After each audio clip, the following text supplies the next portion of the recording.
Thank you so much, Pastor Bill. I have today, for those of you that don't know me, I'm Pastor Randy, and I'm the pastor of contemporary worship here at Arizona Community Church. I have a little message today. Now, I did not say short. I just said little. No, it's not long. But I want to talk about the little things.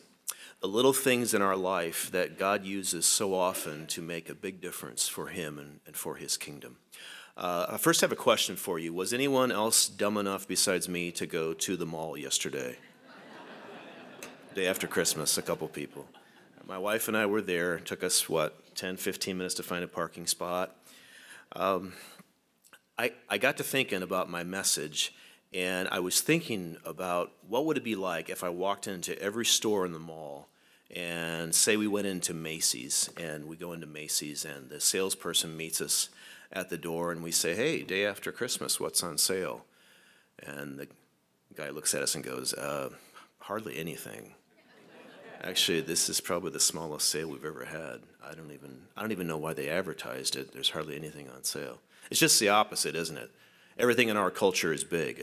It's mega. All these words that we never use in the English language. Extravaganza sale. All these lowest price this season, lowest price this year. That's what our culture's used to. We know big things, but I don't think we know little things as well. For instance, if I asked you what the biggest animal is, what would you say? The blue whale, right? Blue whale is about 100 feet long, weighs 200 tons normally. But what if I asked you, what is the smallest animal? It's the Etruscan shrew, and it weighs 1.5 grams. Little different than the whale.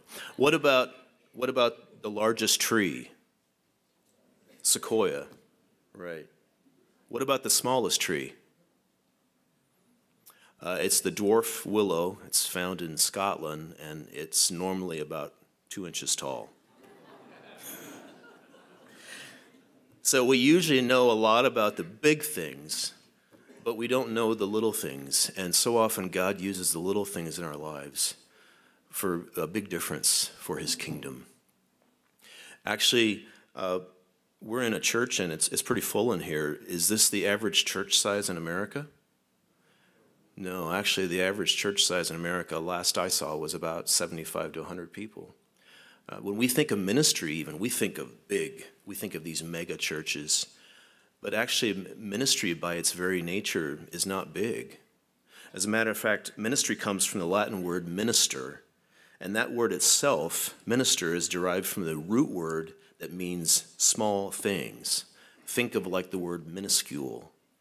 It's the little things that are important in ministry. What was one of the things that Jesus said about small things? Let's go to Matthew 17, verse 20. And He said to them, "Because of your little faith, for truly I say to you, if you have faith like the grain of a mustard seed, you will say to this mountain, 'Move from here to there,' and it will move, and nothing will be impossible for you." Now, are all of you familiar with what a mustard seed looks like? Well, I went to Sprouts, one of my favorite places to go, my wife and I picked up some mustard seeds.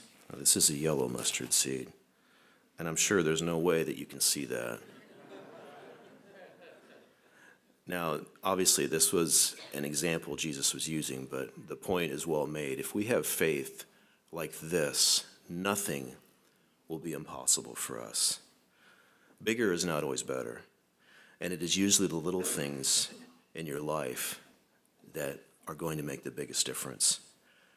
I'd like to tell a story of something that someone did for Jesus that was a little thing, but it meant a lot to Him. Let's go to Mark 14, verses 1 through 8. 6 days before the Passover, Jesus came to Bethany where Lazarus lived, whom Jesus had raised from the dead. And here a dinner was given in Jesus' honor. Martha served while Lazarus was among those reclining at the table with him. Then Mary took about a pint of pure nard, an expensive perfume, and she poured it on Jesus' feet and wiped his feet with her hair. And the house was filled with the fragrance of the perfume. But one of his disciples, Judas Iscariot, who was later to betray him, objected.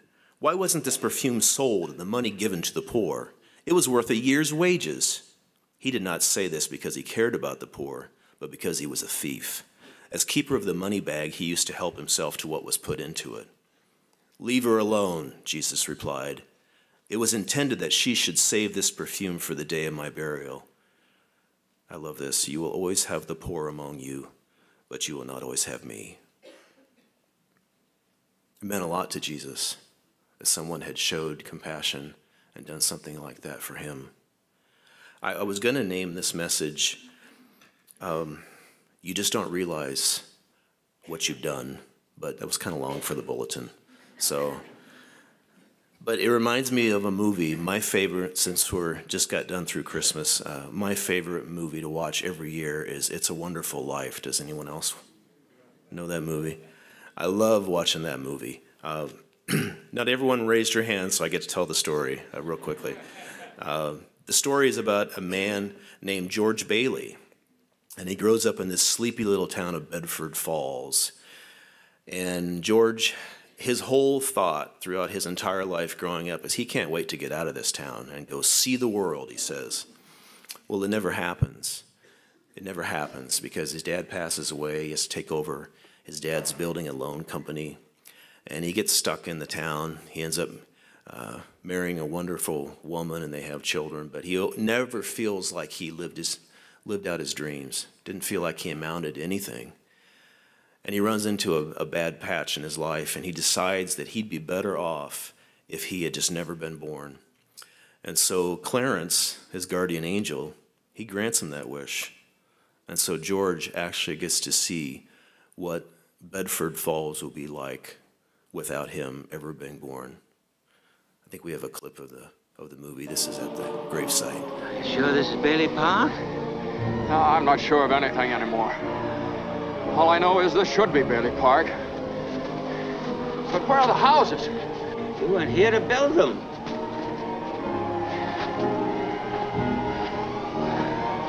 Your brother, Harry Bailey, broke through the ice and was drowned at the age of 9. That's a lie. Harry Bailey went to war. He got the Congressional Medal of Honor. He saved the lives of every man on that transport. Every man on that transport died. Harry wasn't there to save them because you weren't there to save Harry.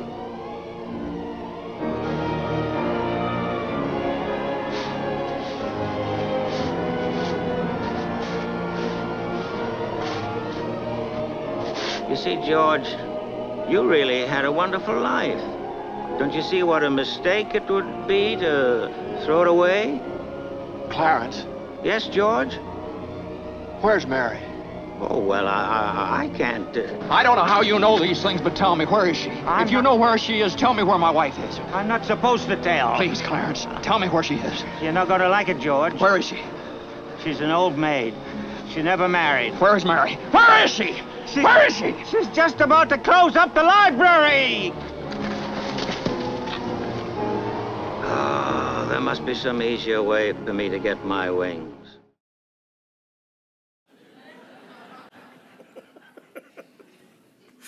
I love that movie. You know, my father passed away in November of 2010, and there were 7 children in our family and 5 boys. My dad was a huge mentor to all of us, but I had no idea the impact that he had. Now, my dad was a farmer. He had driven a school bus for 43 years. On paper, yeah, maybe not a huge success by world standards. But at the funeral, actually the visitation the night before the funeral, at the funeral home, it was cold, even by Iowa standards. And there were people lined out the door. The wind chill was about 10 below. They actually ended up opening another room for people to come in and get out of the cold. And I heard stories about my dad that I had no idea.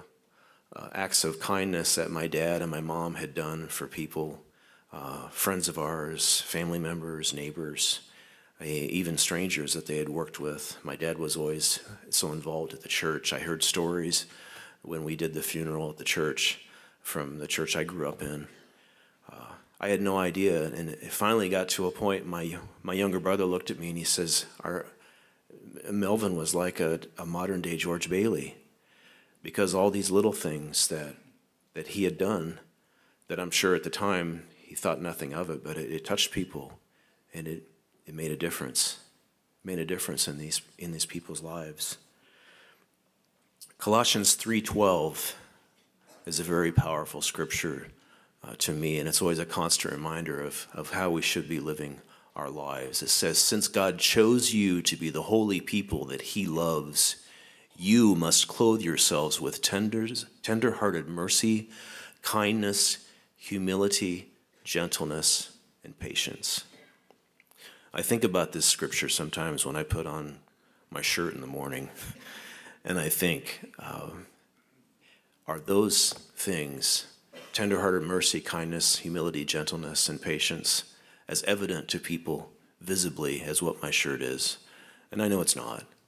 I know it's not, but I love this scripture because it really holds us in check of how important it is to live our lives humble and well-pleasing in God's sight. I didn't go into ministry for a long time. I felt the call to go into ministry when I was a teenager, but I didn't do it. And I'll tell you why. I never thought I was good enough. I always thought there's somebody else. When I was in high school, I was pretty involved with my pastor there, and I saw all the jobs that he did. And he was a very nice man. But I always thought, well, but he's better at praying with people, and he's better at counseling with people. And I saw the things that he did, and I thought, I couldn't do that. I couldn't do that. And that's why I never answered God's call until I got older. I think sometimes we do that. We're always looking for someone else. There's someone else is better than me. But that's not really what God is doing when he's calling us to do something. My grandfather used to say that the good Lord gave us 2 ears and 1 mouth, and there's a very good reason for that. Sometimes people need you to listen. They don't have to necessarily hear what you have to say. And the old expression, no one cares what you have to say until they know that you care. I think that's an important thing to think about.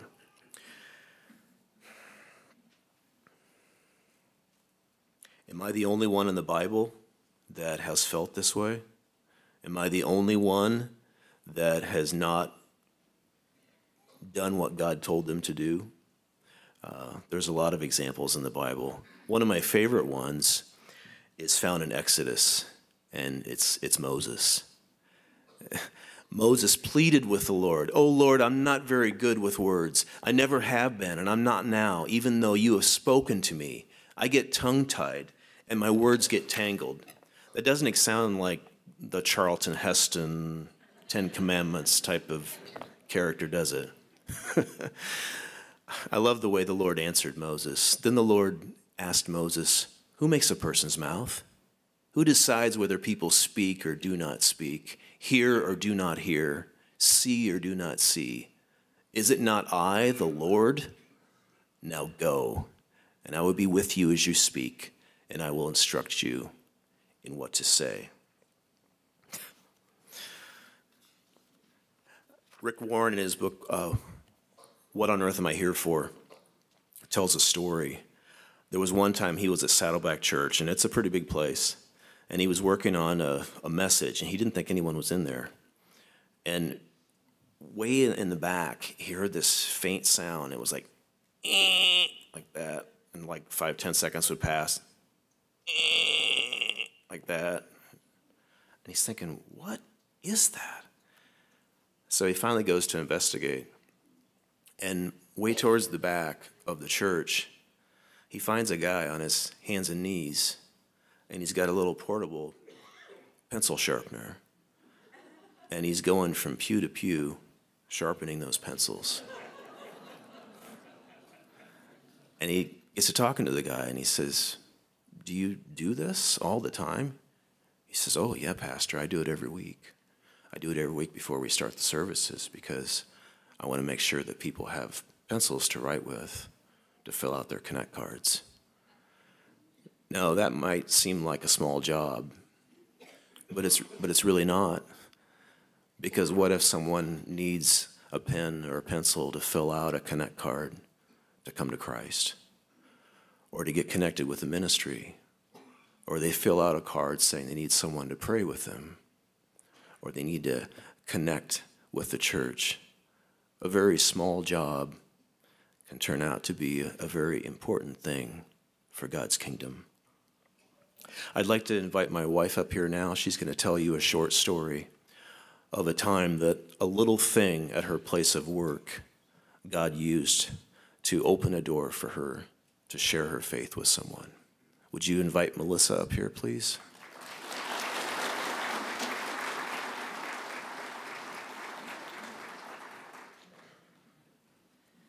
Good morning. I was always under the impression that sharing my faith had to do with worship and music, and that was all I needed to do. And God showed me one day that it's much bigger than that. I used to formally practice as a licensed massage therapist, and I was working at a pain clinic in Casa Grande. And every day we would see patients, and we would help them with their pain, and we would help them, just different areas that they needed it, and we would be instructed by the doctor in there how to treat them. I had a client that would come in to me every week religiously for months. She never talked. The only thing I got out of her was that she had migraines and just physical pain. So every time she would come in, it would be the same thing. How are you feeling? Are you feeling better? Are you feeling worse? Do we need to change something? And it was always the same answer, just a migraine, and then silence from her. And I thought, okay. And usually you just let people relax and you don't try to push any further. And the one day came, and there was something in my room that sparked all of this that I'll share with you in a minute. She asked me one day, she came in, it was towards the end of her treatment, she said, can I shut the door? And most of the time I would go in and consult with them, and then I would leave and they would get ready for their treatment. And I said, sure. So we shut the door, and this woman broke down and began to sob. Like, not just normal crying, she was breaking. So I began to listen to her. And as this woman was crying and talking, I was praying and thinking, what should I do, Lord? What should I do? I know what I want to say, but I'm in a place of business. And I didn't know about sharing my faith at that point. And I thought I could get in trouble at work. They may not like to hear me say what I want to say. But this woman began telling me about coming out of an abusive relationship, about how it was horrible, horrible abuse that happened to her. She was raising a son that had disabilities. And the biggest thing for her was her sister had died of a drug overdose a couple of years before that, and she was living with tremendous guilt from that. And she didn't know what to do. She was at the point of almost taking her own life. So I began to sit there, and I just was listening. And I've never seen anybody just literally crumbling in front of me the way she was. And the whole time I felt God nudging me, tell her about me. So I stopped for a moment and I asked her, I said, I'm not sure where you are with your faith. And I said, but I'm a believer in Christ. And I know that God can move mountains. I told her, I said, I would like to pray with you. And she said, I don't have much of a faith. She said, I don't even know how to pray. And I told her, I said, praying, just talking to God. And I said, you have a lot of things going on with you. And I said, I think the biggest thing I said you need to do is just ask God to take this from you. He will. You just have to ask him. So as she began to keep talking and I was still listening, I prayed with her. And I knew there was a chance I could get in trouble for this at work. But at that point, I wasn't really worried about it. When we got done praying, she told me, she said, I feel very comfortable with you. And she said, there's one thing I always saw when I came into your room. I had a bulletin board, excuse me, in my room with a very small business card that had the Footprints poem on it. And she told me, she said, I read that every time I come in here. And she said, it means a lot to me.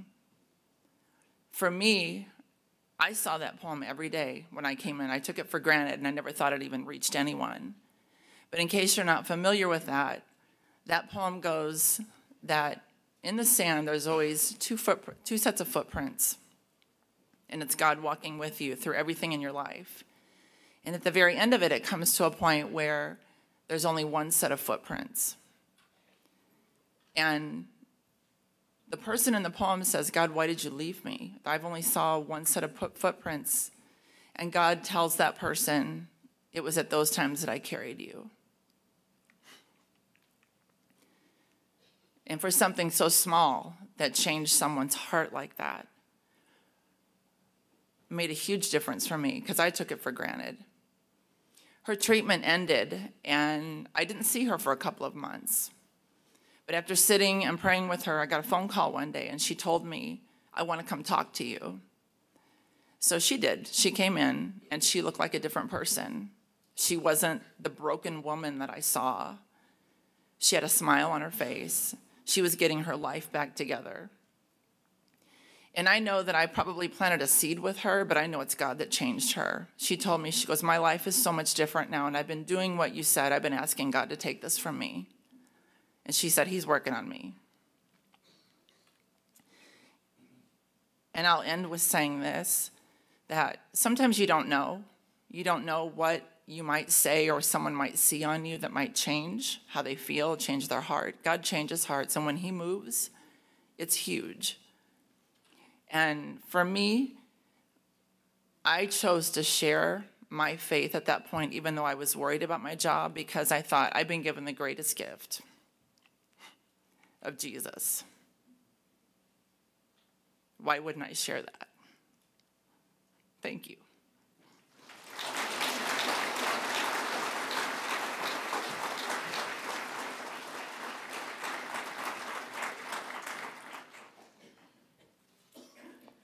I have one more story, and I want to end with this.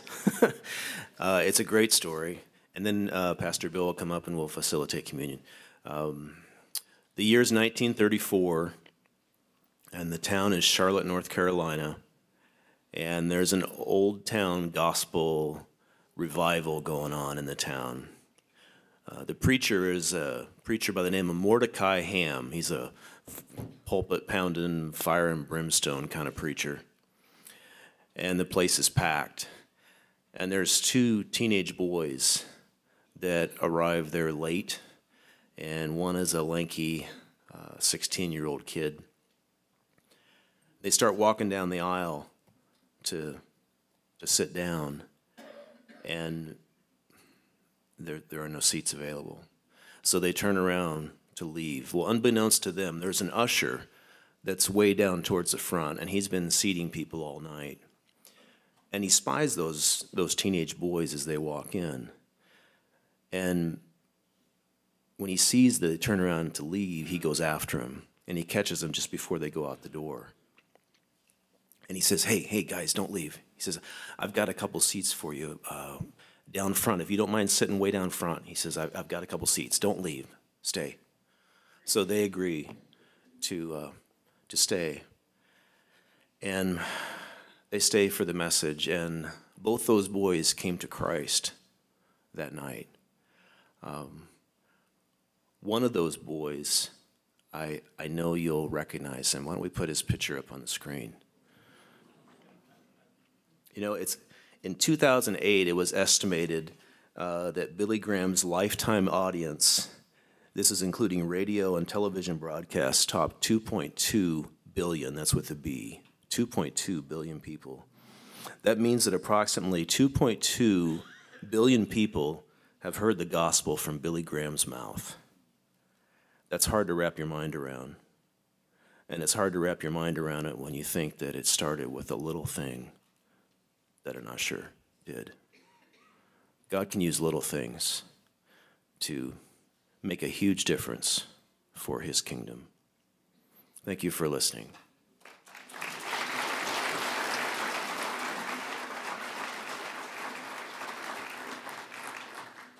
You want to know how important the little things are? Here's how important they are. Matthew 25, Jesus is talking about the end of time. He's talking about the final judgment, and he says to this, then the king will say to those on his right, come, you who are blessed by my Father, inherit the kingdom prepared for you before the foundation of the world. And then it says this, for I was, and listen to these little things, folks. I was hungry, and you gave me food. I was thirsty, and you gave me a drink. I was a stranger, and you welcomed me. I was naked, and you clothed me. I was sick, and you visited me. I was in prison, and you came to me.